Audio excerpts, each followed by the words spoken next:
네, 다음은 법륜 스님을 모시고 특별 강연을 듣는 순서입니다.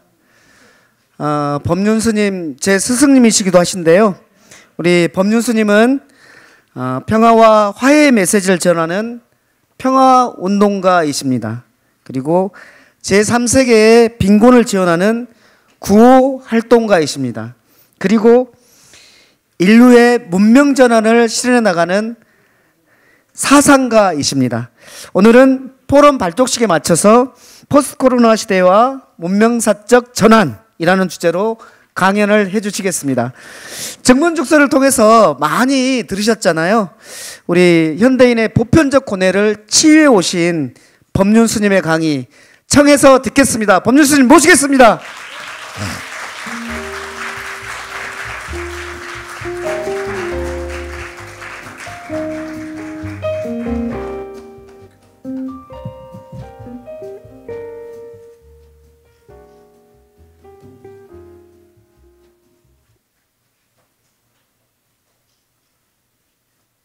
안녕하세요. 주제가 너무 저한테 부담스럽습니다. 먼저 포럼 발족을 축하드리고요. 또 이 포럼에 참여하신 고문단, 대표단, 또 회원 여러분께 진심으로 감사 말씀을 드립니다. 이러한 어려운 시기에 이 어려움을 어떻게 극복하면 좋을지를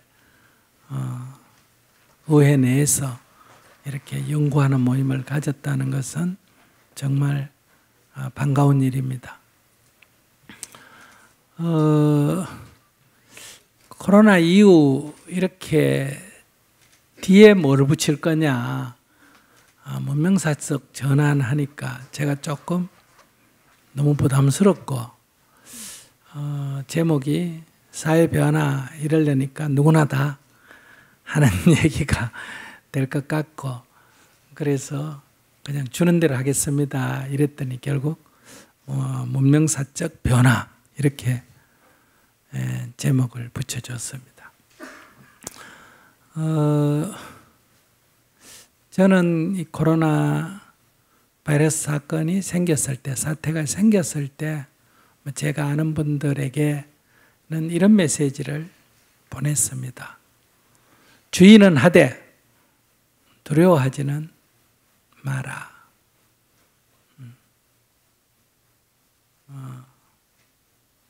그 이유는 우리는 이 코로나 바이러스가 일어났을 때 잘 몰랐습니다.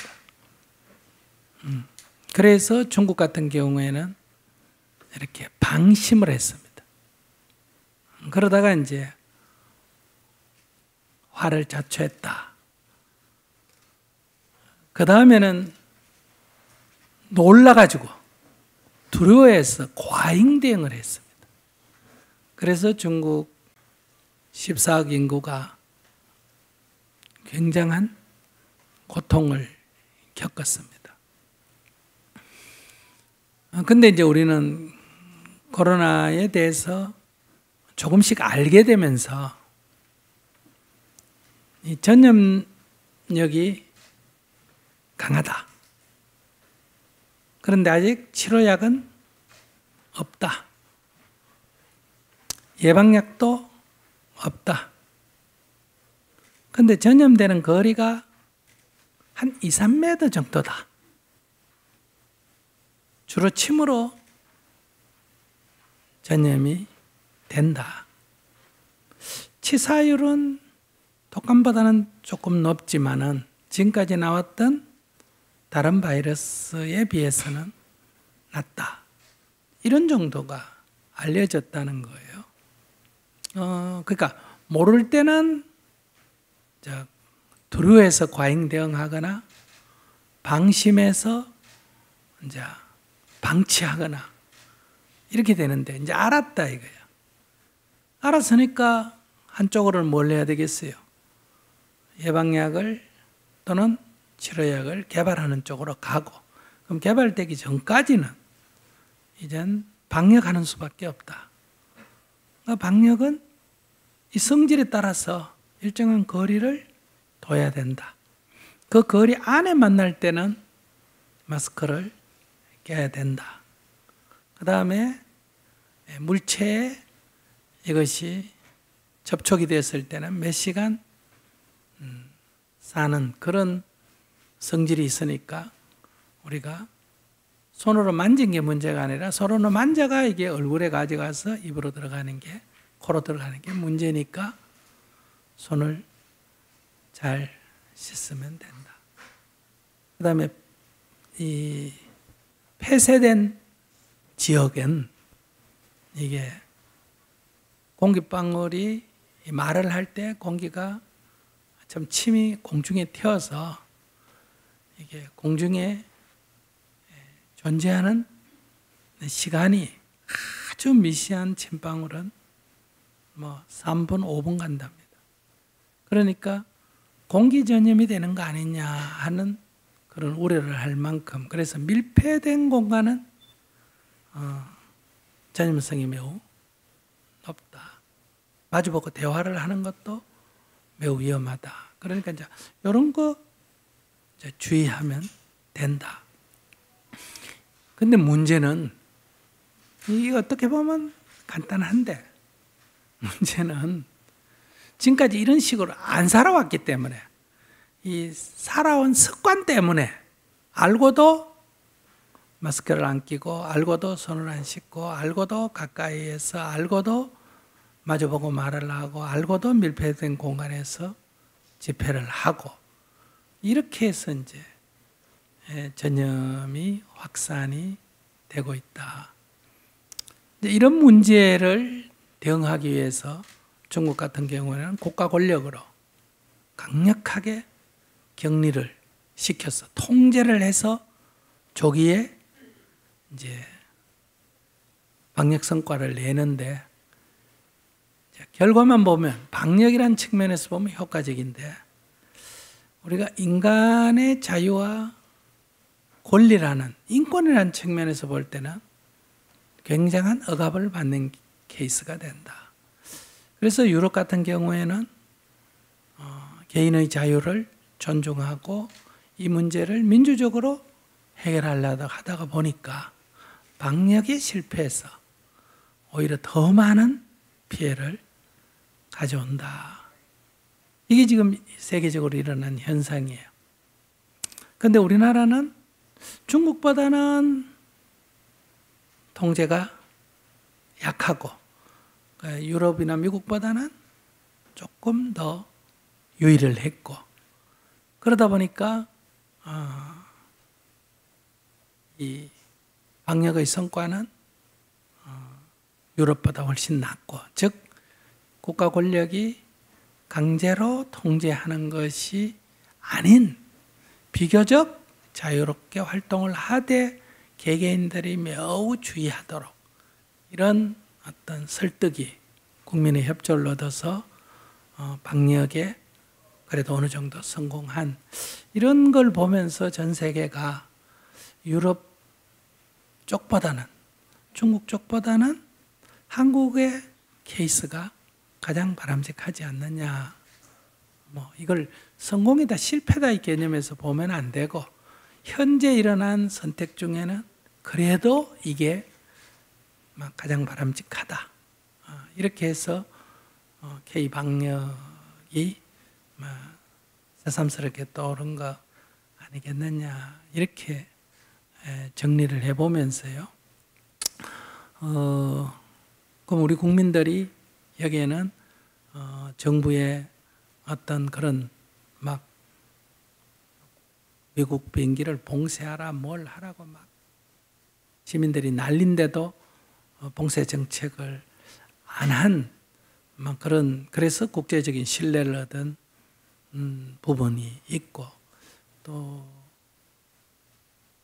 의료인들이 또 질병본부가 아주 헌신적으로 참여한 것도 있고, 시민들이 거리두기를 적극적으로 참여한 것도 있고, 이런 모든 것들이 잘 결합이 돼서 성공적이라고 평가할 수 있지 않냐. 아직 성공적이라고는 할 수 없겠죠. 왜냐하면 이게 언제 잠깐만 방심하면 어때요? 급속하게 확산될 그런 위험이 있지 않느냐 이렇게 볼 수 있습니다. 그래서 결론적으로 우리가 이것을 알고 한쪽에는 치료약을 개발하고 예방약을 개발하고 그때까지는 우리가 조금 불편하더라도 개개인들이 또는 정부가 다 힘을 합해서 일정한 거리두기 불편을 감수하는 뭐 이런 이제 우리의 생활의 변화를 우리가 좀 감당을 해야 되는데 여기는 국민의 절대적인 협조, 협력이 필요하지 않느냐 이렇게 생각을 합니다.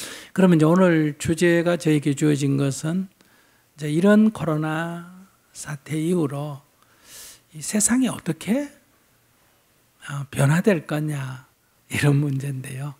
여기 이제 의원 여러분들이 계시니까 우선 의회 민주주의에 저는 위기가 도래했다. 첫째 이렇게 말할 수가 있을 것 같습니다. 그러니까 지금까지는 이렇게 안보 비상, 안보적인 문제로, 국방 안보적인 문제로 이 비상 사태가 선포되고 개인의 자유가 이렇게 뭐랄까 좀 억제가 되고 그 다음에 어떤 의회 민주주의의 그런 활동이 좀 중지가 되는 이런 케이스는 있었지만은 이 보건의료라고 하는 문제로 비상사태가 발생하고 개인의 자유가 국가 권력에 의해서 억압이 되는 이런 경우는 우리가 막 근래에는 경험을 해보지 못했다. 조선시대나 이럴 때 보면 역병이 돌 때는 막 그런 경우가 있었지만은 이런 데서 이제 여기 신속하게 대응을 하려니까 이제 민주적인 절차를 거치기가 어려운 문제가 있고 이 민주적인 절차를 거치면서 어떤 사회적 가치를 존중하려니까 이 방역에 실패할 가능성이 있는 저는 이 딜레마가 현재 존재하지 않느냐. 그래서 한국의 방역에 대해서 유럽에서의 평가가 조금 서로 다른 거는 이제 우리가 지켜야 할 개인의 자유라는 측면에서 볼 때 한국은 좀 유교적인 그런 통제가 있었지 않았냐 이렇게 평가해서 약간 비판적으로 보는 분들도 있는 이유는 그렇다. 그러나 비교적 제가 볼 때는 한국 정부가 대구 같은 그 사태가 났는데도 이동 통제를 안 했지 않습니까? 그리고 또 외국에 대해서도 자기들이 먼저 통제했지 우리가 먼저 통제하지 않는 이런 것들은 앞으로 국제적인 신뢰를 갖게 되는데 결과적으로는 도움이 되지 않겠나 이렇게 생각을 합니다. 그러면 이제 이 코로나 사태 문제만 갖고 논할 수는 없을 것 같아요. 코로나 이후 문제를 코로나만 갖고 논할 수 없고 여기 뭐가 결합이 되냐면 코로나 바이러스 사태와 디지털 문명이라고 하는 두 가지가 결합되면서 이제 어떤 사회적 변화가 올 거다. 이렇게 저는 봐야 된다. 과거 역사로 돌아가서 보면 인류 문명이 이렇게 문명이 시작된 곳, 즉 종교가 발생하고 문자가 발명이 되고 계급이 발생하고 그 전에 농경과 가축이 시작되고 하는 이런 문명이 시작된 곳이 대부분 건조지형입니다. 그러니까 그게 황하 유역, 인더스 유역, 메소포타미아강 유역, 나일강 유역이 다 건조지형입니다. 왜 건조지형일까요? 그때 우리가 도구로 쓸 수 있는 게 돌칼, 돌도끼 이거밖에 없었기 때문에 토기와 석기밖에 없었기 때문에 우리는 석기를 가지고 굵은 나무를 벨 수는 없지 않습니까? 그러니까 이게 건조지대, 초원지대를 중심으로 해서 문명이 시작이 됐다. 그런데 사람이 점점 늘어나면서 결국은 이제 가축이 늘어나면서 초원이 파괴되고 이제 이런 일이 벌어져서 결국은 이것도 큰 환경 파괴라고 볼 수가 있습니다. 여기에서 이제 그러면 이제 이게 이동을 하죠. 이 도시가 여기에서 있다가 초원이 파괴되고 이러면 이제 이동을 하게 되고 이랬는데, 이제 기후 변화가 오면서 그 살던 지역이 가뭄이 들고 거기다가 인구는 늘고 하니까 이제 문명 자체가, 도시 문명 자체가 이제 소멸되는, 그래서 이동해가는 이런 일이 벌어졌는데, 이미 여기 이 시대에 소위 지금부터 하면 한 3,000년, 3,500년 전에 철기가 발견이 됐습니다. 근데 이 초원지대에 살 때는 뭐 석기나 철기나 크게 용도가, 철기가 뛰어나다고 볼 수는 없었습니다. 만드는 과정이 복잡하고. 그런데 이제 이 초원지대가 파괴가 되게 되니까 이 철기 문명이 나옴으로 해서 소위 산림지대를 개간할 수가 있었다. 즉 나무를 베어낼 수가 있었다. 그래서 문명이 이 초원지대에서 어디로 옮겨가냐면 온데 산림지대로 옮겨가게 된다. 중국 같으면 어때요? 황하유역에서 양재강 유역으로, 인도 같으면 인더스강 유역에서 겐지스강 유역으로 이렇게 되면서 이제 새로운 문화, 전에 강했던 것이 약해지고 후발주자가 강해지는, 우리나라 같은 경우도 지금의 몽골 동쪽 이제 이 외몽고 자치주 지역에 우리의 고대 문명 지역이 있었는데, 이것이 이제 남쪽으로 내려와서 이제 지금의 만주나 이 대동강 유역으로 옮겨오는 것도 거의 비슷한 시기다. 그러니까 여기에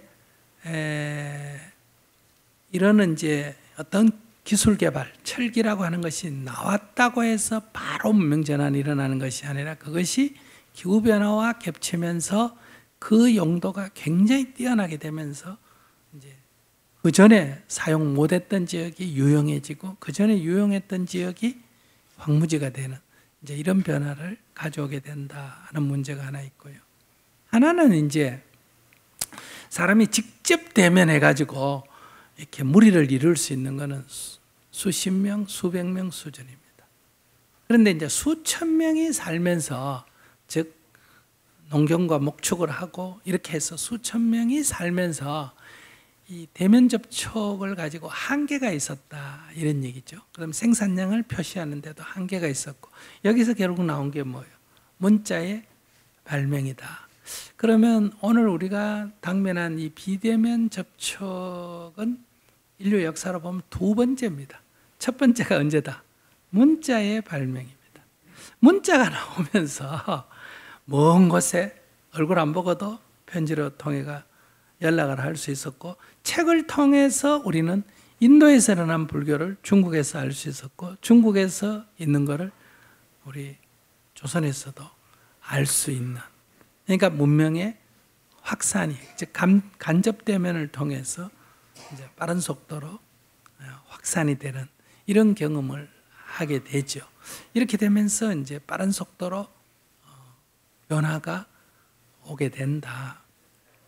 그러면 지금 우리가 이제 기술 개발 측면에서는 이제 철기 문명의 발견이나 그렇지 않으면 문자의 발명과 같은 게 두 가지가, 문자의 발견과 철기 문명의 발견이라고 하는 것이 두 가지가 겹친 게 지금 어쩌면 디지털이다, 이렇게 볼 수가 있습니다.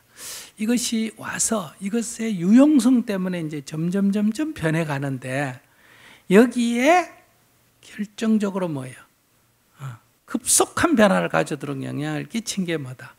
코로나 바이러스 사태다. 그러니까 이러한 기술 개발 없이 코로나 바이러스만 왔다면 이거는 우리에게는 재앙일 뿐이다, 이런 얘기예요.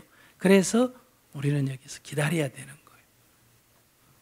그런데 이것이 오는데 이미 개발되어 있는 이 디지털 문명을 이용해서 우리는 이 직접 대면을 할 수 없는 조건에서 간접 대면을 하고도 할 수 있는 일들이 이미 준비되어 있기 때문에, 그래서 저는 소위 뭐 다른 말로 하면 4차 산업혁명이다, 안 그러면 뭐 가상현실이다, 안 그러면 온라인이다, 어떤 이름을 붙이든 이 영역이 어때요? 빠른 속도로 원래 변해가고 있던 것들에 가속도를 붙이는 효과를 코로나 바이러스가 준 거 아니냐. 그래서 마치 이게 코로나 바이러스 때문에 급격한 사회 변화가 왔다는 것도 맞지가 않고, 어떤 디지털로 인해서 급격한 변화가 왔다도 맞지 않고, 묘하게도 둘이 겹치면서 어때요? 급격한 변화가 지금 예상된다. 이렇게 오히려 볼 수 있지 않을까.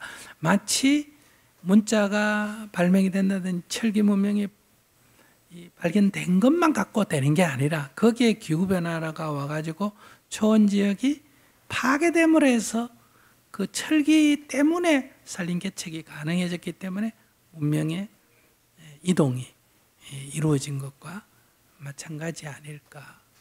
이렇게 바라볼 때, 그러면 이제 지금까지 유리했던 게 별로 유리하지가 않고, 지금 불리했던 것이 불리하지 않는 일이 이제 벌어질 수가 있다. 이런 얘기죠. 예를 들어서 뭐 식당이다 그러면 길목 좋은데 넓은 공간에, 그 다음에 시설 잘 해놓은 곳이 이제 식당의 선정권이 있지 않습니까? 근데 그게 직접 대면을 못하니까 사람들이 갈 수가 없지 않습니까? 그러면 이제 배달로 한다. 이러면 사실은 식당도 필요 없고 인테리어도 필요 없고 자기 집에서 어때요? 요리를 해가 온라인으로 해가 배달을 시키면 되잖아요. 그 여기 이제 진짜 음식 아닌 가외 인테리어라든지 장소 이게 아니라 진짜 음식을 갖고 이제 승부를 걸고 투자도 얼마 안 하고 할 수도 있어요. 다만 여기 법적으로 이거를 가정집에서 식당 못 한다. 이제 이 제도적인 문제가 남은 거예요. 이것만 이제 해결이 되면 이제 진짜 이제 온갖 식당이 돈도 별로 안 들고 가볍게 사람 고용 안 하고 어때요? 하루에 10개 주문 들어오면 집에서 10개 해다 주고 20개 주문 되면 20개 하고 뭐 조금 많이 들어오면 가족이 좀 협조해 주면 되는 이런 식의 이제 변화가 앞으로 모든 곳에서 예상이 된다. 그래서 지금까지 유리하던 게 유리하지 않게 된다. 이래 볼 수 있어요. 그럼 종교로 말하면 막 엄청난 큰 교회, 성당, 절 이래가 사람을 한꺼번에 막 몇천 명씩 모아가 설교하면 효과적인데 사람이 직접 대면을 못하게 되니까 이제 이것이 관리비만 들지 이게 효용 가치가 떨어진다는 거죠. 그러면 어떤 사람이 카메라 하나 가지고 어떤 목사님이든 스님이든 자기 방에서 좋은 콘텐츠만 내면 어때요? 이게 빠른 속도로 확산이 될 수 있다. 이게 지금 1년, 10년 방안은 변화를 못 느낍니다. 근데 이제 문명사적으로 한 100년 이렇게 보면 어때요? 이제 기존의 것들의 일부가 급격하게 이제 몰락을 하고, 보이지도 않던 것들이 어때요? 움터가지고 급격하게 성장하는 이 부분이 모든 부분에서 이제 일어날 이제 가능성이 있다. 이런 데서 우리가 여러 사회 변화가 예상이 된다. 이렇게 볼 수가 있습니다. 그걸 지금 여러분과 하나하나 다 구체적으로 각 분야에서 얘기하면 시간이 너무 걸어지니까 예를 한두 개만 들어서 이렇게 말할 수가 있다.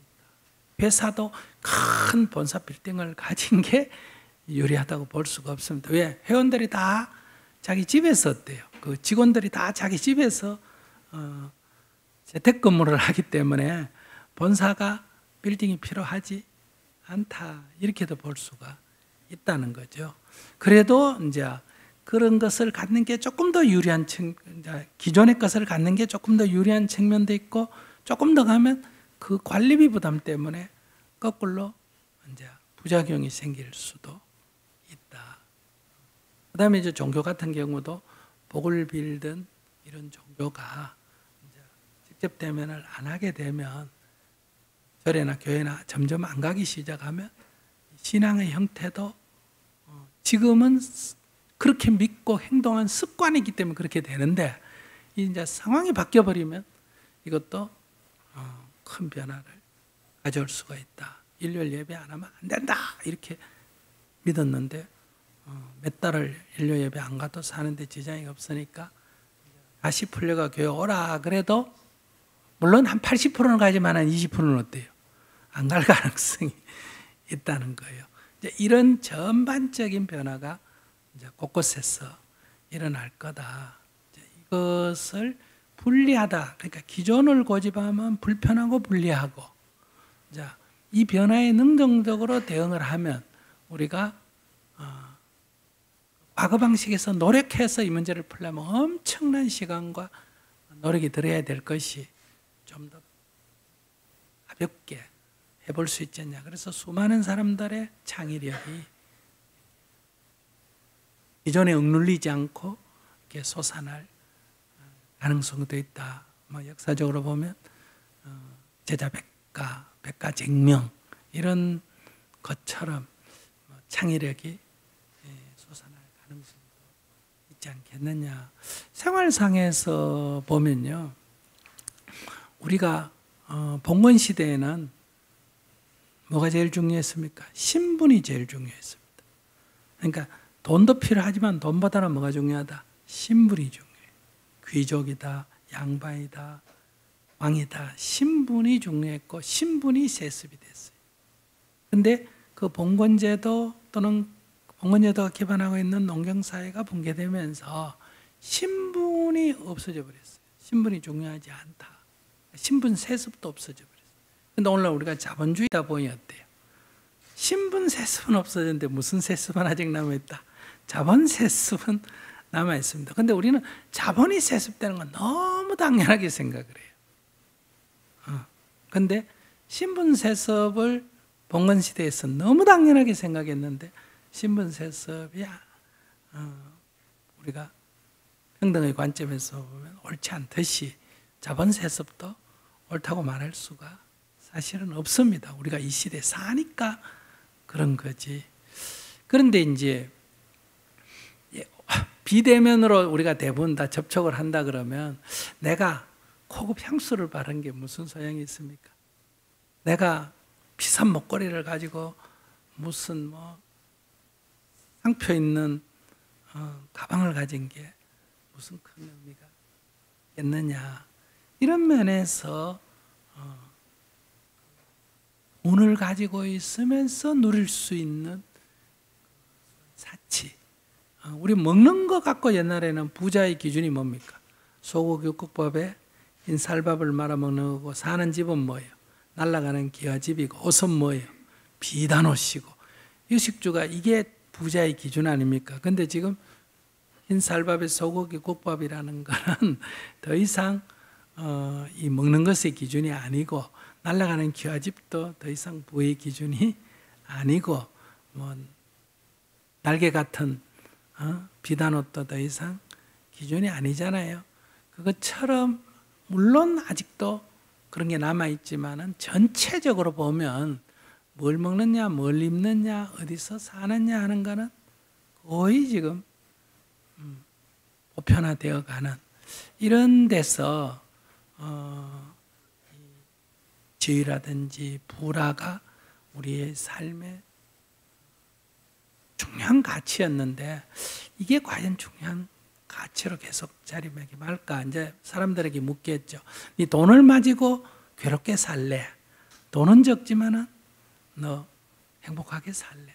너 지위는 높지만은 국회의원 하면서 너 밤잠도 못 자고 괴롭게 살래? 너 그냥 농사 지으면서 편안하게 살래? 이런 문제가 제기가 된다. 왜냐하면 뭐 농사 짓고 산다고 밥을 못 먹는 것도 아니고 옷도 못 입는 것도 아니고 집이 없는 것도 아니라는 거예요.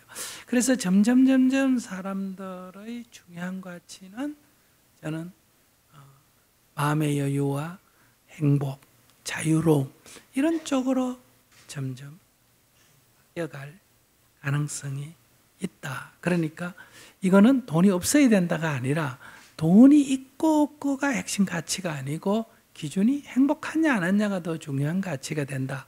돈이 있어도 행복할 수 있고 돈 없어도 행복할 수 있고,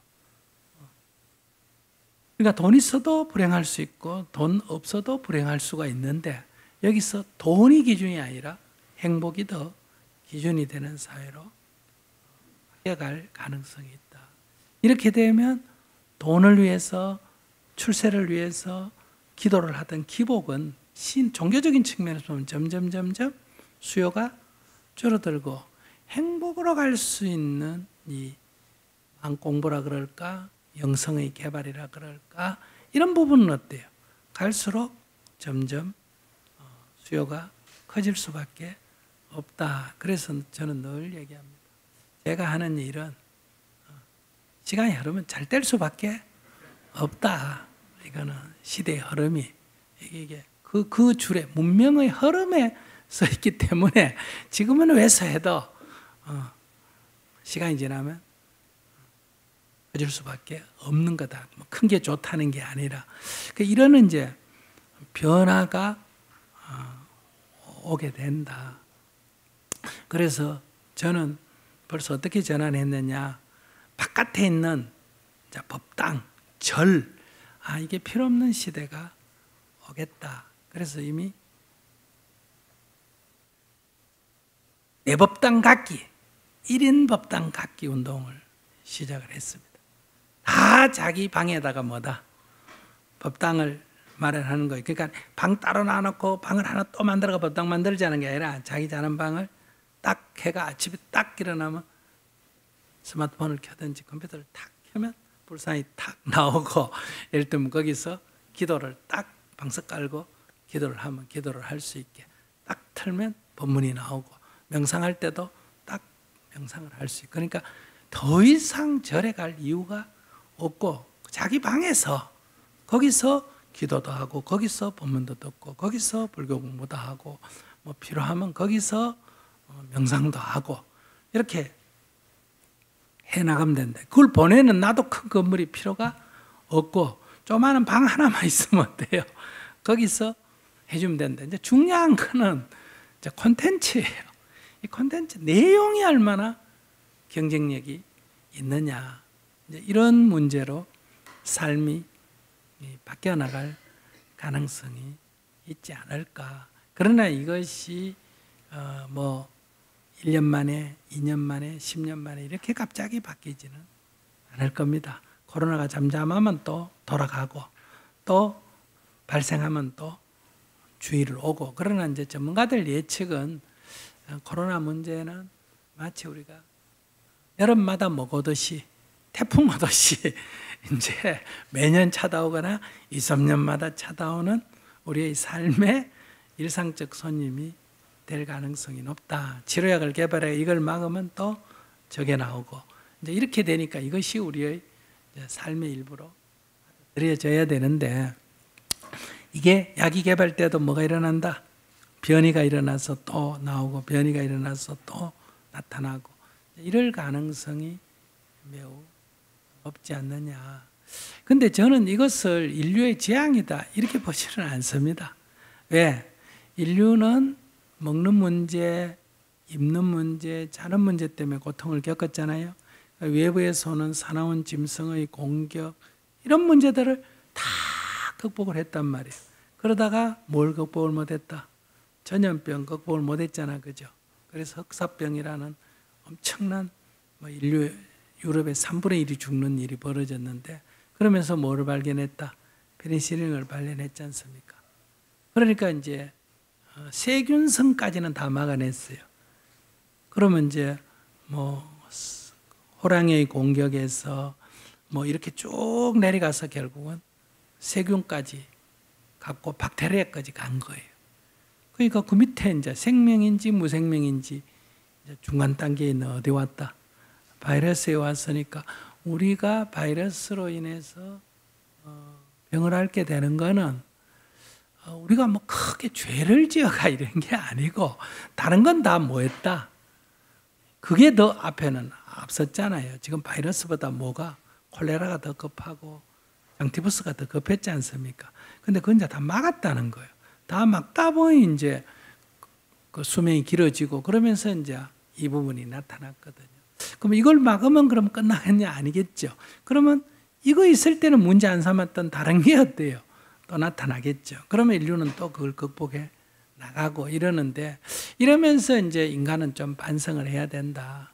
즉, 그 초기 문명이 일어날 때 인구가 급격하게 늘어나고 가축이 급격하게 늘어나고 농경이 늘어나면서 초원을 파괴해서 문명이 파괴되듯이 오늘날 우리는 우리가 사는 지구의 환경을 파괴함으로 해서 이 환경, 이 기후 환경에 적응된 우리가 기후 변화가 일어나면 살기가 어려워진다는 거예요.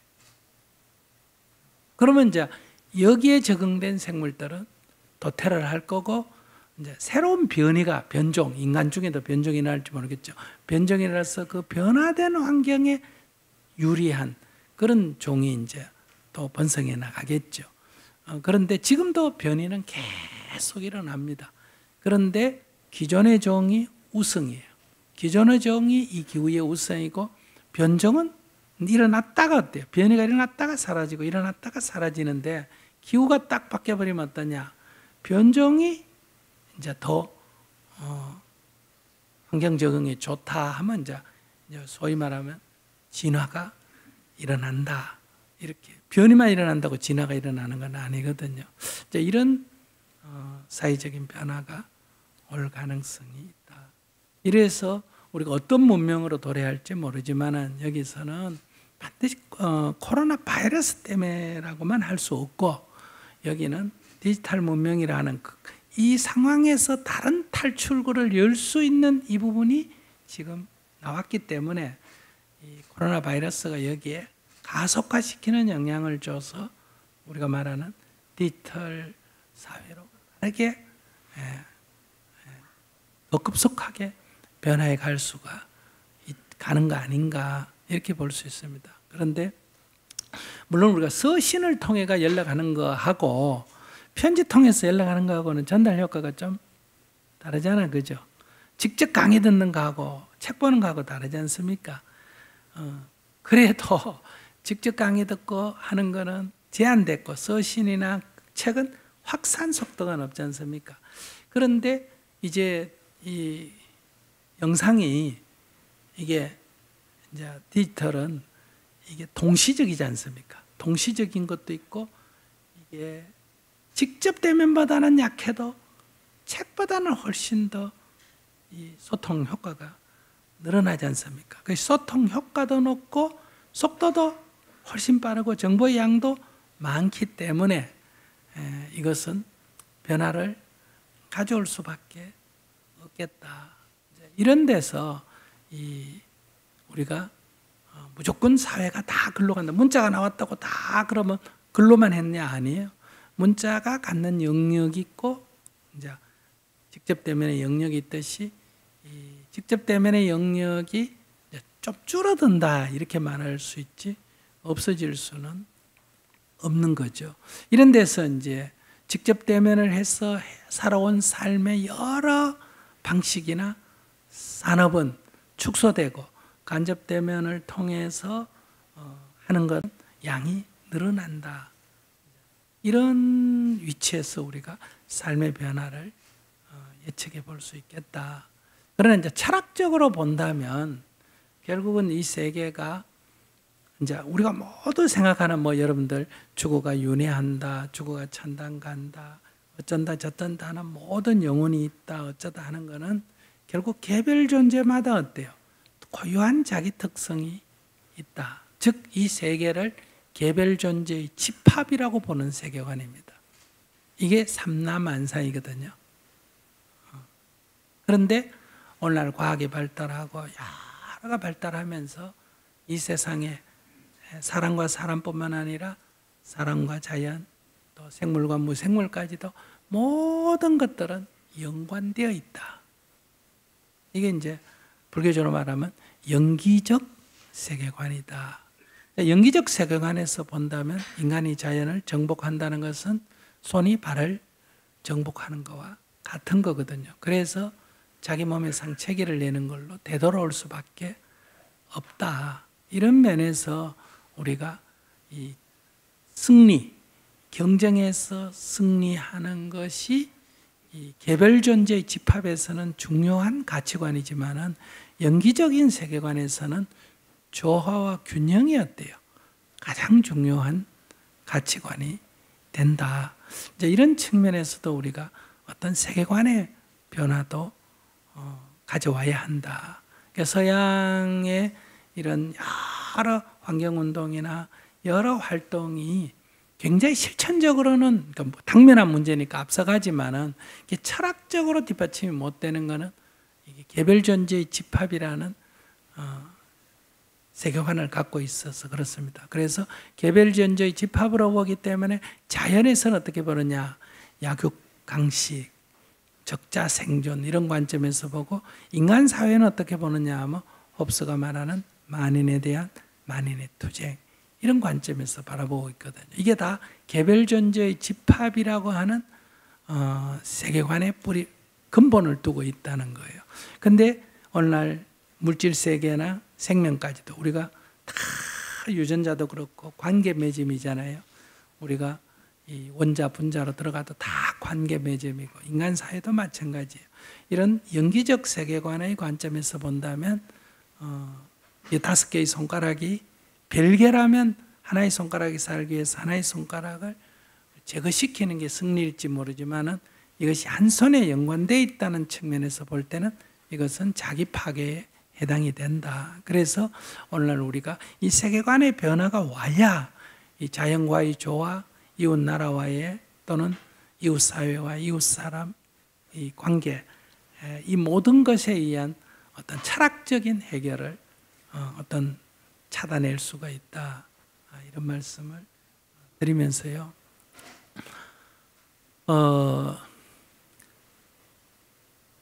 이제 현안으로 돌아와서 제가 여기 몇몇 의원분들이 계시니까 말씀드리고 싶은 거는 아까 그 옆에 축사할 때도 말씀드렸지 않습니까? 뭐예요? 한류, 뭐 K-팝, K 드라마, 이제 K 방역까지 이제 대한민국이 그저 모방하는 후진국에 있다가 모방해서 겨우 중진국, 선진국 공문에 붙은 나라가 아니고 이제는 앞서가는, 개척하는, 창조하는 그런 이제 대열에 품목별로 한두 개씩 특히 대중 예술 분야에서 한 발씩 한 발씩 내딛고 있다. 그래서 국민들이 이제 그 예술 분야만 그러다 이번에 K 방역에서 이런 성과가 나니까 사실은 이제 미국이나 서양에 대해서 우리가 약간 심리적으로 위축돼 있다가 약간 좀 기운을 냈다 이렇게 평가가 안 됩니까? 뭐 유럽도 별거 없네, 미국 사람들도 별거 없네. 우리 민주주의도 한번 보세요. 미국 투표하는 거하고 우리 이 투표와 이 뭐 촛불 혁명 이런 거 볼 때, 한국 사람들의 시민의식이 어때요? 어떤 건 보면 행편없는 것도 아직 있지만은, 괜찮네. 이렇게 이제 우리가 약간씩 이제 그 열등의식에서 벗어나서 자부심을 갖기 시작하는데, 저는 이번에 코로나 방역이 뭐 거기에다가 더 한 발 내딛어 놓은 거 아닌가 이렇게 생각을 합니다. 그러면 국가나 정부나 이거를 어떻게 더 국민의 이 약간 힘을 받은 거를 더 이렇게 끌어올릴까 이런 문제를 좀 생각을 해야 되지 않을까 이렇게 생각하면서요. 지금 한반도를 둘러싼 정세의 핵심은 미국과 중국의 소위 경쟁의 격화, 심지어 갈등까지 하고 있습니다. 일부 지역에서는 분쟁으로까지 홍콩이나 대만이나 남진아이나 이런 데서는 분쟁으로까지 갈 수 있도록 이게 점점 격화가 되고 있다. 이게 첫째 한 문제예요. 이것 때문에 미국은 중국에 투자해 놓은 많은 자기들의 기업을 본국으로 회수시키려고 하는 이게 트럼프의 전략 아닙니까? 그래서 세제를 면회해 주든 뭐든 이제 돌아오라 이렇게 하는데, 기업하는 사람 입장에서는 그게 뭐 세제 혜택 좀 준다고 되는 게 아니래요. 이 원가가, 코스트가 문제이기 때문에. 그런데 그래서 지금 이제 응거주춤하고 있는데, 코로나 바이러스가 딱 사태가 터지면서 지금까지 안보에 관계되는, 이 국방에 관계되는 첨단 무기만 이게 자국 생산, 돈이 더 들어도 자국에 생산하고 딴 건 다 가격 갖고 해외 생산 기준을 둔 방식으로 했는데, 마스크 하나도 어때요? 자국에서 생산 안 하니까 필요할 때 못 쓰게 되잖아요. 근데 군대 가서 사람이 죽는 것도 뭐 생명의 그 위험이지만은, 병들어 죽는 건 어쩌면 더 많은 사람이 지금 죽는 거나 다름없기 때문에 국민들의 아우성이 이 전쟁 이상의 지금 여론을 형성을 하게 되니까, 지금 각국이 다 자국 안에 어때요? 일정한 안전을 담보할 수 있는 어떤 생산시설을 가져야 된다. 이렇게 해서 이 미중 갈등에서 시작된 거에서 이제 넘어서서 유럽 같은 것도 중국의 이 생산 기지를 둔 것도 갈등하고 관계없이도 이제 일부가 돌아가야 할 이런 문제가, 이게 우리나라도 마찬가지고요. 베트남에 뭘 생산 기지를 뒀는데 막아버려 못 가니까 이거 잘못하다 큰일 나겠다. 중국 부품 가져왔는데 막아버리니까 차 생산 못 한다. 이런 문제에서 100%이 자립구조는 못 갖겠지만은 중요한 부품은 어때요? 자국에서 가격이 좀 더 들더라도 생산해야 된다. 이런 이제 문제의식을 갖게 되면서, 저는 자본이 이익을 따라서 외국으로 나갔던 게 좀 주춤하면서 일부 회수한다. 노동은 임금이 비싼 쪽으로 이동해 갔다가 어때요? 지금 이런 사태가 벌어지니까 지금 소수자에 대한 배척 운동이 일어나고, 그 다음에 이동도 잘 하기 어려우니까 이것도 저는 주춤할 뿐만 아니라 역이민이 일어날 가능성도 있겠다. 그래서 뭐 키신저가 말한 대로 성과국가로까지는 안 가더라도 적어도 지금까지 막 진실인 것처럼 얘기하는 글로벌 세계 분업, 이거는 지금 당분간 좀 주춤될 수밖에 없지 않을까, 이렇게 우리가 예측을 하면서, 미국 기업의 입장에서 중국에서 생산하는 거는 안전이 담보 안 되고, 미국에서 생산하는 거는 가격을 못 맞추고, 그럼 어디 가서 생산하는 게 좋겠어요? 한국에서 생산하는 것도 고려해 볼 수 있겠죠. 근데 한국에서 생산을 하는 거는 한국이 이번에 봉쇄도 안 했기 때문에 굉장히 신뢰를 얻었다. 그런데 한국도 역시 가격 맞추는 게 쉽지가 않다. 그런데 만약 개성공단에서 생산하면 어떻게 될까? 신뢰와 자본과 기술은 한국이 담보하고, 토지와 이 노동은, 자원은 북한에서 남북이 협업하는, 여기에 이 중국에서 이동해 오는 기업들이 만약에 유치가 된다 그러면, 이거는 안전도 담보할 수 있고 가격도 맞출 수 있기 때문에, 저는 어떤 그런 뭐 핵이니 뭐 이런 걸 떠나가지고 어떤 기업적인 측면에서 볼 때는 어때요? 이건 새삼스럽게 새로운 황금어장으로 보일 수도 있지 않냐. 근데 여기 가장 핵심적인 게 뭐예요? 코로나의 위험성이나 중국의 위험성보다 더 위험한 게 뭐다? 북한의 불안정성이에요. 이 북한의 불안정성이라, 이런 좋은 조건이 있지만 이게 불안정한 거예요. 쉽게 말하면 서울 시내 한가운데 금사라기 땅이 있는데 그 땅에 손만 댔다면 실패를 하는 거예요. 그러니까 너무 눈독만 들이지 감히 뭘 못 해보는데, 이걸 어떻게 극복을 할 거냐. 이것이 저는 우리 국가에 있어서 큰 단기적인 측면에 있어서 어떤 국가 발전의 큰 수다. 뭐 북방 정책이 다 단순한 얘기 아니라, 이 문제가 전에도 이런 요소가 있었지만 코로나 문제로 인해가 이게 현실로 다가오고, 홍콩 사태로 인해가 어때요? 현실로 다가오는 문제가 됐는데 우리가 준비가 안 돼 있다. 준비만 됐으면 저는 박 터지는 일이 안 생겼을까? 국군이 진짜 융창하는 일이 벌어지지 않았을까? 그런데 우리가 지금 그 준비를 제대로 못했다는 거죠. 그러면 이 문제를 풀려면 북한의 요구는 이제 자기들이 안전을 담보해야 되고, 안전은 미국으로부터 인정을 받아야 되는 거예요. 그리고 자기들이 경제 개발을 해야 돼요. 근데 뭐 개별 관광이니 인도적 지원이 이거 갖고 안 돼요. 그러니까 이런 좀 북한의 어떤 비전이 될 만한 것이 주어져야 된다. 그런데 아무리 그런 게 주어져도 자기들의 안전이 담보 안 되면 안 된다. 그러면 그 안전에 대한 담보와 이런 비전을 제시할 때만이 북한은 움직이지, 지금같이 우리는 뭐 평화만 되면 되지만은 북한은 안 그렇다는 거죠. 그런 면에서 이거는 북한을 고려하거나 같은 민족이기 때문에 아니라 우리 국가의 이 지금 동북아시아에서 우리 국가의 어떤 비전을 만들기 위해서 북한의 미개발 지역을 어떻게 만들어 나가느냐, 거기에 이 지금 불안전이란 독소가 있는데 이걸 어떻게 해결할 거냐, 여기에 큰 딜이 필요한데 여기에 반대 세력이 누구예요? 이렇게 하려면 반대하는 사람 누구예요? 첫 번째가 미국이에요. 두 번째가 뭐예요? 남한의 보수 세력, 국민의 절반이에요. 그럼 이거를 어떻게 해결을 할 거냐?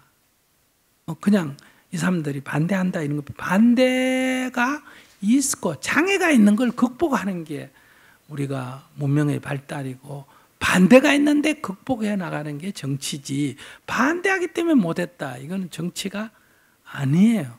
그러면 정치를 안 하는 게 낫지.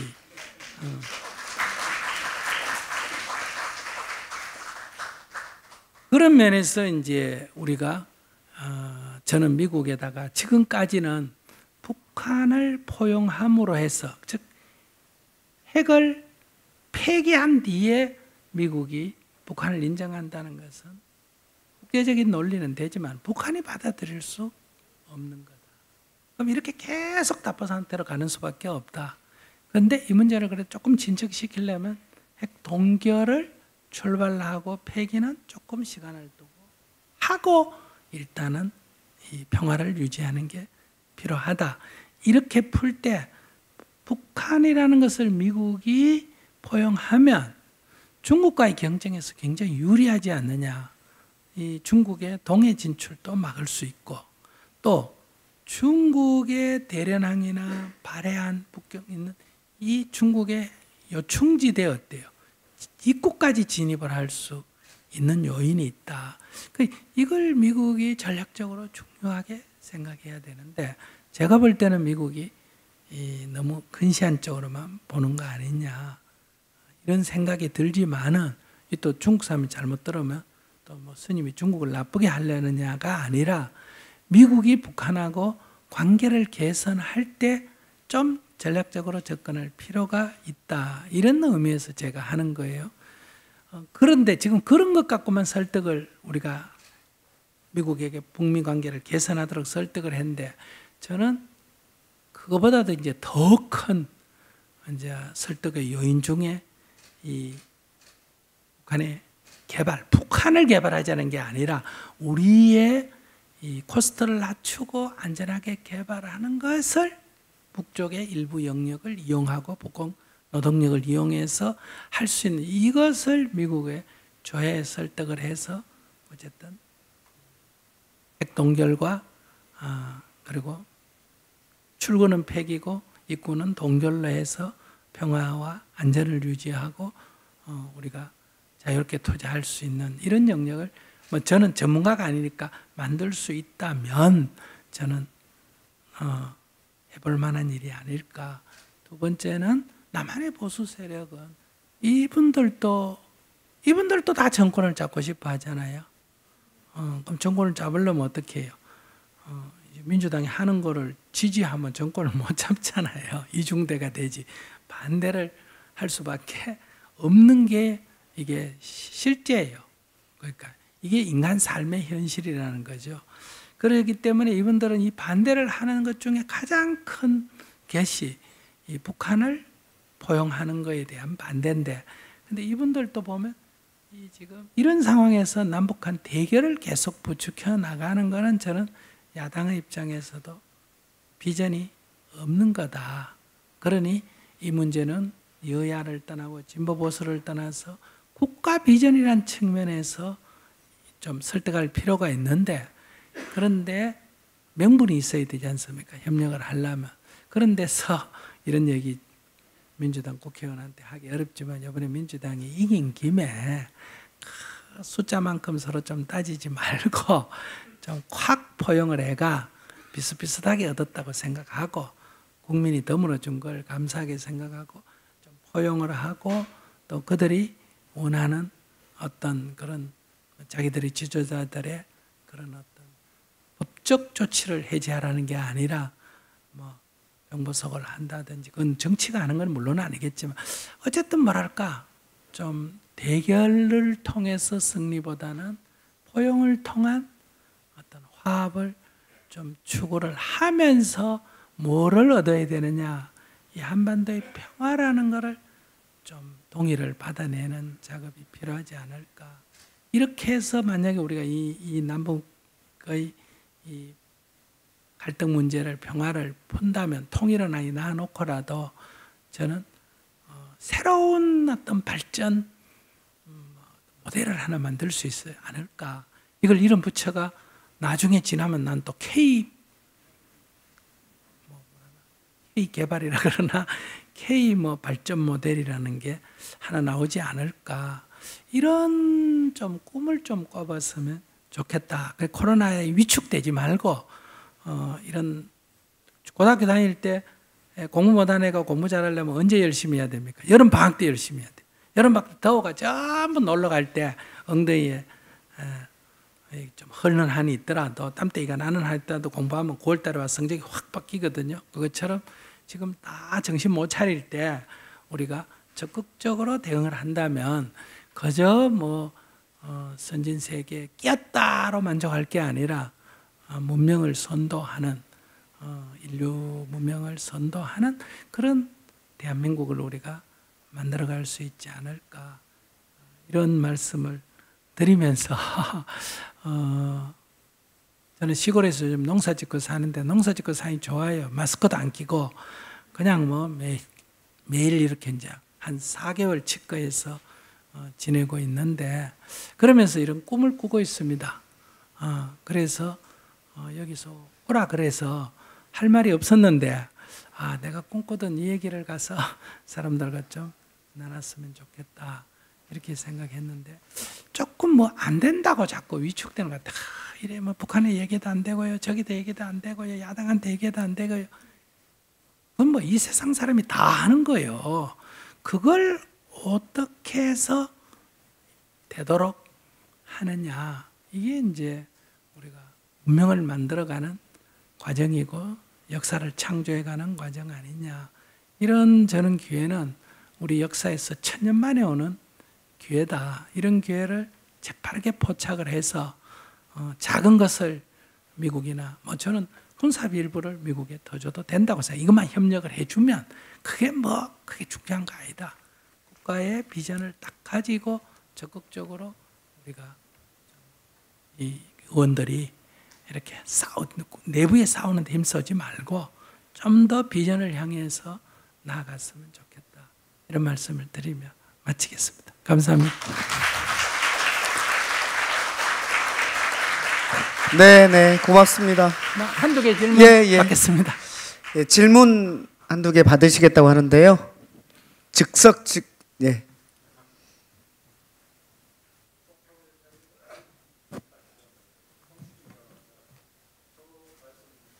아니.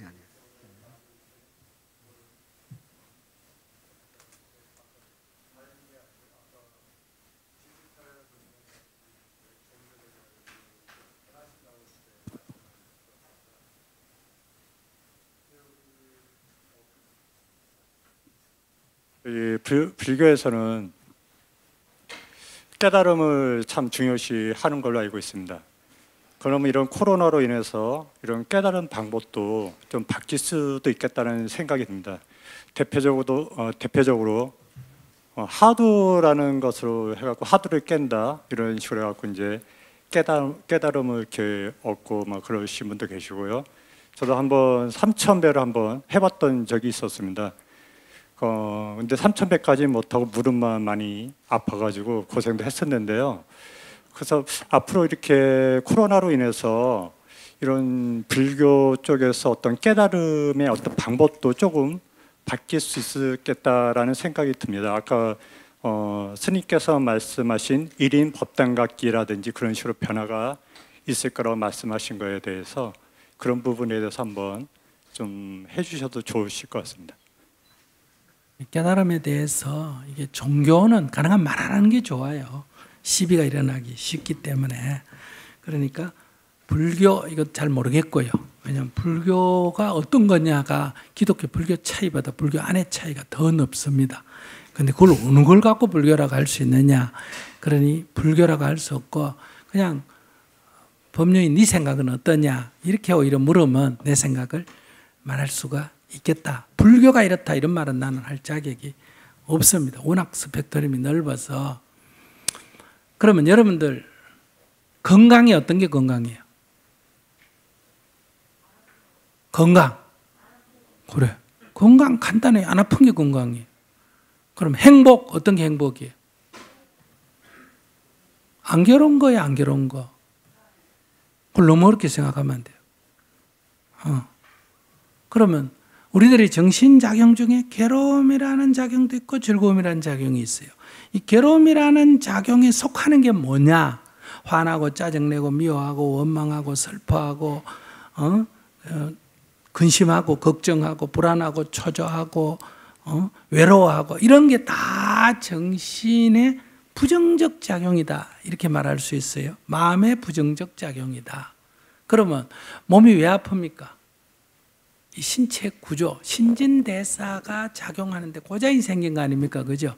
이건 하느님의 벌도 아니고 전생의 죄도 아니고 어디 고장이 생겼다? 신체 기관에 고장이 생긴 거예요. 그럼 그 고장 부분을 찾아서 치료하면 낫듯이 그러면 이 괴롭다, 슬프다, 외롭다 하는 건 뭐예요? 정신작용에 있어서 이 고장이 난 거예요.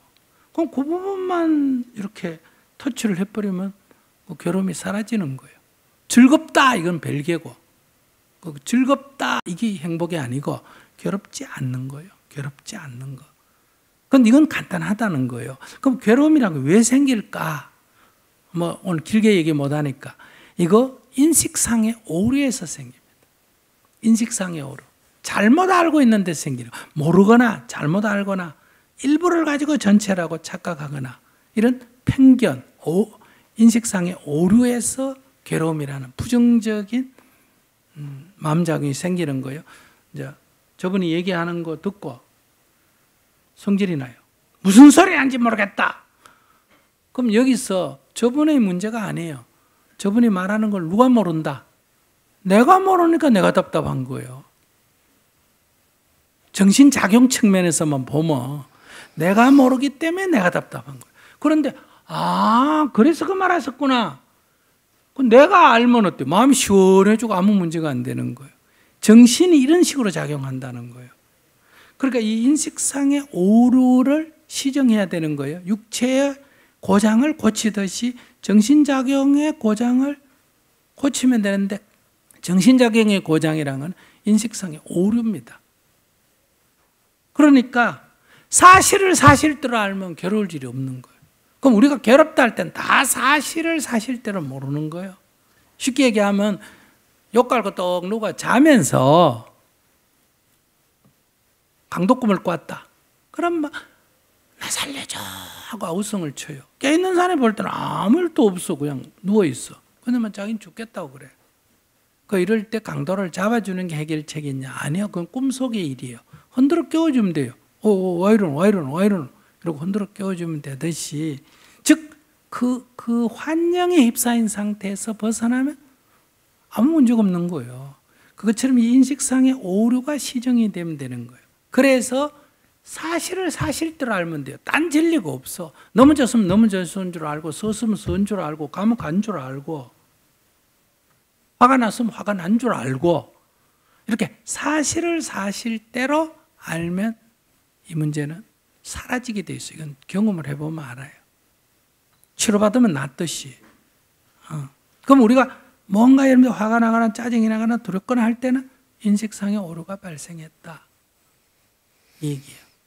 이걸 갖다가 꿈속이다, 무지다 이렇게 말하거든요. 그 무지에서 깨어나는 게 깨달음이에요. 깨달음이라는 게 어떤 환영적인 얘기가 아니에요.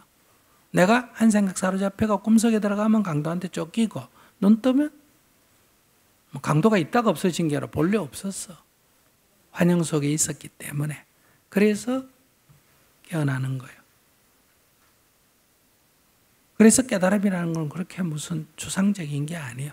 그 꿈에서 깨는데 화두라고 하는, 이목고라고 하는 화두가 중요한 계기가 된다. 그래서 그거는 한 부분이에요.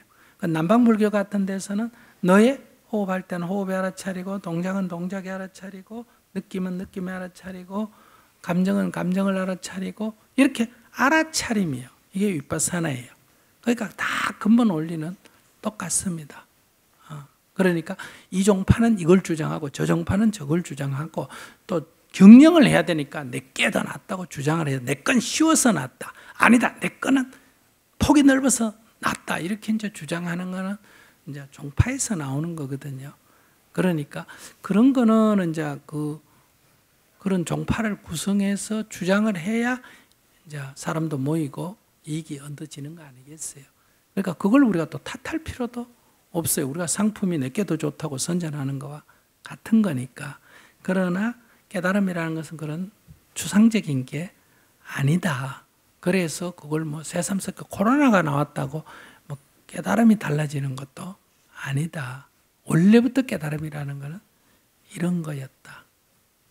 그래서 여러분들이 누구나 다 이것은 조금만 이렇게 주의를 조금만 집중시키면 금방 알 수 있는 거예요. 뭐 책을 읽고 외우고 이래야 되는 게 아니다. 이런 말씀을 드립니다. 네, 다음 하나만 더 받고 마치겠습니다. 예. 잠깐 얘기하세요. 잠깐 마이크. 성포학에서 온 성찬이고요. 스님의 그 감미로운 말씀에 제가 깜빡 꿈나라를 갔다 와가지고 죄송하고요. 아까 이제 같은 형제인데요. 저희가 이제 이런 먹거리 운동을 하다 보니까 음식하고 우리 이런 아까 이제 깨달음이랑 너무 추상적이니까는 마음 알아차림하고 좀 상관이 좀 있는 것 같아가지고 스님께서는 이제 불교에서는 육식을 금하지 않습니까? 그래서 이 채식하고 알아차림, 명상 이거 어떤 관계가 있는지 좀 별 관계가 없습니다.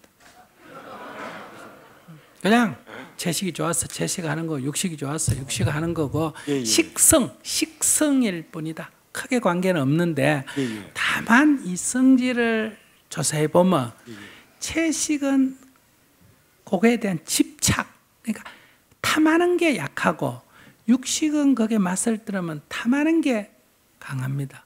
그럼 탐하는 게 강하면 깨달음에 악영향을 줍니다. 집착이 강해지기 때문에. 그래서 첫째 안 좋고 두 번째는 이제 환경적으로는 이게 굉장히 낭비예요. 육식이라는 게 환경적으로. 네, 그렇다고 그러더라고요. 엄청나게 낭비, 한 5배 낭비거든요. 물도 많이 그러니까 쓰고. 이런 거는 이제 가능하면 건절하는 게 좋고, 요즘은 우리 몸을 위해서도 육식을 과하게 섭취하면 건강에도 안 좋고 그런 그래서 제가 문제예요. 그래서 원래, 내가 채식주의자다, 그 자기 식성이지 무슨 깨달음하고는 아무 관계가 없어요. 그러면 근데, 저 에스키모는 못 깨달았고 저 유목민들은 못 깨닫게. 아니 근데 저기 보면은 저 같은 경우가 이제 100kg 나가다가 한 1년에 36kg 뺐거든요. 근데 체중이 한 100kg 나갔을 때는 잡념하고 이런 망상, 뭐 이렇게 시기 질투 막 이런 게 많았는데 이렇게 체중을 이렇게 감량하다 보니까 이제 고기도 먹을 때가 있고요. 이제 회도 먹을 때가 있고 그러거든요. 근데 그렇게 음식을 조절하다 보니까 그런 어떤 잡념이나 이런 게 많이 사라지더라고요. 그래가지고서 스타니파타에 보면은 음식에 집착을 끊으면 지금 우리 코로나 이후 얘기하는데 뭐 너무 길게 하지 말죠. 제가 얘기하는 거는 고맙습니다. 아마 조금은 관계가 있어요. 왜냐하면 우리가 먹는 음식 때문에 몸에서 나는 체취에 영향이 있습니까 없습니까? 똥냄새도 영향을 줘야 안 줘요. 그럼 채소 먹었을 때 똥냄새가 많이 나요? 고기 먹었을 때 많이 고기 나요? 먹을 때 많이 고기 먹을 때 많이 난다든지 그다음에 이런 조금의 영향을 주지만은 깨닫는 거하고는 별 관계는 없다. 정신 집중에는 좀 관계가 있겠다. 집중이 뭐 많이 있을 수는 있어요. 그건 대세는 아니다. 네, 옆에 분 고맙습니다. 좀 주세요. 예, 오늘 포스트 코로나 내외 포럼 발족식 축하드리고요. 네. 우리가 지금 K 방역으로 세계에 굉장히 주목을 받고 있지 않습니까? 그런데 K 방역만으로 우리가 대한민국이 모든 세계인의 주목을 받고 계속 인기를 끌기는 좀 부족하다고 생각이 들어요. K 문화가 있어야 될 것 같은데요. 요즘에 보니까 방크에서 청원이 들어와 있더라고요. 중도 유적 문제로 청원이 들어와 있는데 우리 문화 유적을 보존을 해야 되는데 거기에 레고랜드를 세워가지고 우리 문화 유적을 파먹는다고 그렇게 해서 외국에서 이제 거기에 대해서 반발을 많이 하고 우리 유적을 보호하라는 그런 찬성하는 표들이 많이 나와가지고 유네스코의 이제 근거로 인해 가지고 우리 문화가 보존되는 그런 역현상이 일어나는 그런 형태가 지금 뭐 이야기가 되고 있더라고요. 그래서 지금 뭐 포스트 코로나 이런 발족식에서 우리 K 문화를 위해서 중도 유적 보존을 위해서 좀 다른 결정을 내려가지고 우리 문화를 지켜가지고 이 문화를 세계적인 문화유산으로 이렇게 보존할 수 있으면 어떨까? 여기 문명을 새로운 문명을 그거 한다 했는데 그 새로운 문명이라는 걸 우리가 제시할 수 있는 그 에너지는 어디에서 나올까 좀 궁금합니다. 그래서 그런 부분에 대해서 한 말씀 제가 강의를 해주시면. 잘 못했나 봐요. 질문하신 분이 이 주제하고는 아무 관계없는 다 자기 관심사만 가지고 얘기를 하시는데 그 뭐 의견으로 그냥 받아들이겠습니다. 그것을 제가 여기서 또 얘기하면 또 그 주제를 갖고 또 얘기해야 되니까 길어지는데 이제 첫 번째 질문을 제가 길게 얘기한 이유는 그 제 전공이잖아요. 그죠? 그래서 그거는 이 강의 주제와 관계없이 제가 말씀을 드렸고요. 지금 제시하는 거는 여기 사람들 들으라고 하신 말씀으로 알겠습니다. 네, 그럼 고맙습니다. 네, 오늘 귀한 가르침 주셨습니다. 범수님 고맙습니다. 이상으로 오늘 행사를 마무리하겠습니다. 포스트 코로나 내외 포럼 발족식 그리고 법륜스님 강연 참석해 주신 모든 분들께 감사드립니다. 감사합니다.